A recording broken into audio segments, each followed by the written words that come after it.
I just want to talk about it. Another episode of Healthy Discussion. And today's topic, it's the migrant crisis. And this wintry winter. This Alice in the Wonderland winter that's about to happen. And I'm wondering, right? Will they make it? Leave them comments down below. Because them sub-zero temperatures, you see that blue right there? Them sub-zero blue temperatures is no play. It is no play. Hypertension, these kids running around sick. What is the government doing to assist these kids? What are the politicians doing? Who's being accountable for this? You let them over the border, you left it wide open. You thought it was the solution to a problem, which then created more problems that then needs more solutions. Oh, with that being said, people are getting rich off of this. I just gave you the sauce. They created a problem, then they created a solution. Then the solution that they created was also problematic, which then created more solutions. So they just print money right then and there.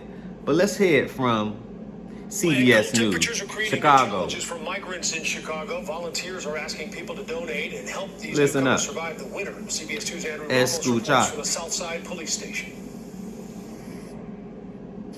Now, as many as 30 asylum seekers, some of them children, spent the night outdoors here at Police District 7, relying heavily on tents. Outdoors? I don't think they came to America to be outdoors. They came here looking for a grand opportunity, and to me, it seemed like the opportunities are seizing up.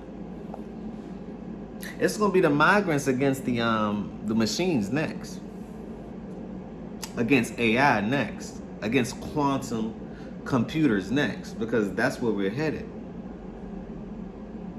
and we're kind of headed there quite fast. 2030 is right around the corner, and the projections for 2030. The projections for 2030, leave them thoughts down below if you read the global trend to 2030. They let you know the infrastructure, what's going on, what bills will be passed. You have to have zero carbon footprint, zero carbon emission. If you don't and you run in a business, you will be slapped with a fine. And that's not so pretty. We ain't talking about something pretty, something that's fine. We talking about a fine. So, what you think? But let's continue. Sleeping bags in layers. Now, as temperatures continue to drop, volunteers here and citywide are now sounding the alarm.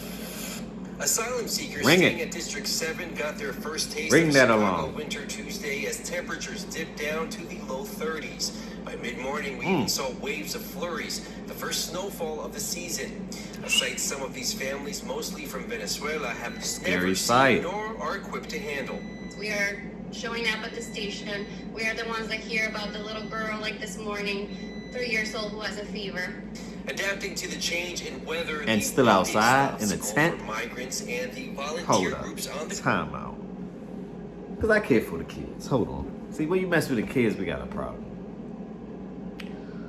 The kid got a fever, but yet the kid is still outside. Then they have these buses coming up that only keep you warm from 8 a.m. to 8 p.m. Like 9 o'clock is not around the corner.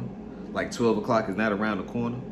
Like 2, 3 in the morning when it's super wintry cold is not around the corner. That should be the time that you really need the heat. In fact, you need it 24 hours. It's costing the U.S. citizens anyway. The tax, the middle class is paying for it. So if they're going to pay for it, why not maximize it? You need them buses to be circulating with heat 24 hours. Smash that like button if you agree. That's if you really care. Rotate the clock. Those people need work. They need jobs too. Ride a bus. Make sure that they warm. Because you let them in here, so you got to take care of them. Don't just let them in here and be like, okay, now you on your own. Now you got to figure this puzzling American puzzle out. You got to figure it out. And we all know that it takes time to figure this system out. Because once you do, you become great, don't you? Once you understand about the money, once you understand how things flow, once you understand credit, once you understand how to leverage your skills in order to get to the next stratosphere, then you begin to play the game. Once you understand the money game. I always say this. How could you win at something if you don't know the rules? If you don't know the rules of money, you will never win. If you don't know the rules to cooking, you won't ever win. It's just simple. You can apply this to different things. If you don't know, you should want to know, so then you can inform yourself to be better, to do better. But let's continue. Because the way I see it, Chicago, it's getting super, it's windy. Chicago, it's Wendy Williams outside. Let me repeat. Chicago, it is Wendy Williams outside. Found assisting in the crisis. Melissa Deming of the police station response team describes the situation as dire. So what Dire, I'm seeing yes, on the ground great is word. We have hit our limits. So if police stations were a temporary solution, they're no longer the crisis temporary solution that we need. According to Deming, sites like District 7 are inundated not only inside, where those with medical conditions and of certain ages are given priority, but also out. The sidewalks no longer have space for additional tents. We counted roughly 15. Tent city. The situation is at a boiling point that volunteer groups say warrants a city partnership. There Yes. are so many people, so many needs. We, as volunteers, can't keep up with who needs what because there are just so many. Meanwhile, a special city council meeting is set to take place on Thursday where they'll decide whether to include a referendum on the ballot for the March primary, one of which asking voters if the city should keep its designation as a sanctuary city.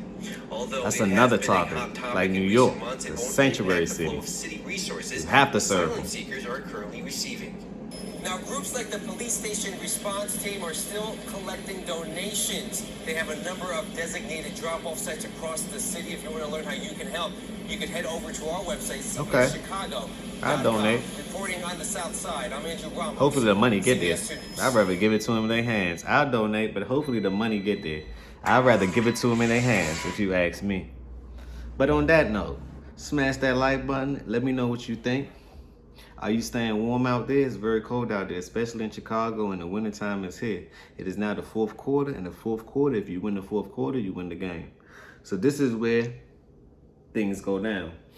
On that note, share this content. I want people to be aware of what's going on. Tell a friend to whisper to a friend, hey, share this content. Let people know what's going on. It's a healthy discussion. He just want to talk about it. Can he talk about it? Can we talk about it? On that note, subscribe to the channel. That's how you pay me forward. Smash that like so I can fly through the algorithm and I can be right in front of you. On that note, peace, blessings, love.